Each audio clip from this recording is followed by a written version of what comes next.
To Andhraprabha. నేను నాగేశ్వరి. ఎన్నికల వేళ ఏపీ రాజకీయాల్లో వైసీపీ వర్సెస్ కూటమితో పాటు వైఎస్ జగన్ వర్సెస్ షర్మిల చర్చ కూడా బలంగా వినిపిస్తోంది. కడప లోక్సభ స్థానంలో ఏపీ పీసీసీ చీఫ్ హోదాలో షర్మిల పోటీ చేస్తుండడం, ఆమెపై పోటీకి వైఎస్ అవినాష్ ని జగన్ నిలబెట్టడం హాట్ టాపిక్ గా మారింది.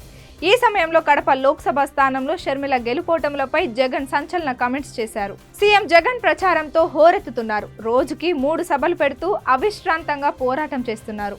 విపక్షాలపై తీవ్ర స్థాయిలో విమర్శలు చేస్తున్నారు. 2014 ఎన్నికల సమయంలో ఇచ్చిన హామీలను కూటమి నేతలు ఏ మేరకు అమలు చేశారో ఆలోచించాలని ప్రజలకు గుర్తు చేస్తున్నారు.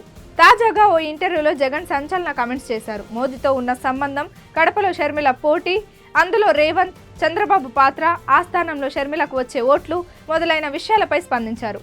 ప్రధానితో తనకున్నది కేంద్ర రాష్ట్ర ప్రభుత్వాల మధ్య ఉన్న బంధం మాత్రమే అని స్పష్టం చేశారు. ఇప్పుడు వారు రాజకీయంగా తమ ప్రత్యర్థులని గుర్తు చేశారు. ఇప్పుడు మోడీ చంద్రబాబుతో జటకట్టారని, వారంతా తమ ప్రత్యర్థులని అన్నారు. ఇదే సమయంలో రానున్న రోజుల్లో తమ సహాయం మోదీకి ఉంటుందా ఉండదా అనే విషయాలపై స్పందించాల్సిన అవసరం లేదని తెలిపారు. ఇక కడప లోక్సభ స్థానం నుంచి ఎంపీగా పోటీ చేస్తున్న షర్మిల పైన జగన్ స్పందించారు. షర్మిల పోటీ చేయడంపై తనకు బాధ లేదని, కానీ ఆమె డిపాజిట్ కోల్పోతుందనే బాధ ఎక్కువగా ఉందని అన్నారు. ఇదే సమయంలో ఆమె చేస్తుంది కరెక్ట్ కాదన్నారు. అక్రమ కేసుల ఛార్జ్ షీట్లో తన తండ్రి వైఎస్ఆర్ పేరు, తన పేరు చేర్చిందని కాంగ్రెస్, టీడీపీలే అన్నారు. ఇదే సమయంలో ఇప్పుడు తన చెల్లెలు కాంగ్రెస్ పార్టీలను రేవంత్ ద్వారా నడిపిస్తున్నది చంద్రబాబే అని జగన్ సంచలన ఆరోపణ చేశారు. కాంగ్రెస్ అనేది చంద్రబాబు రిమోట్ కంట్రోల్తో నడుస్తున్న పార్టీ అని జగన్ వ్యాఖ్యానించారు.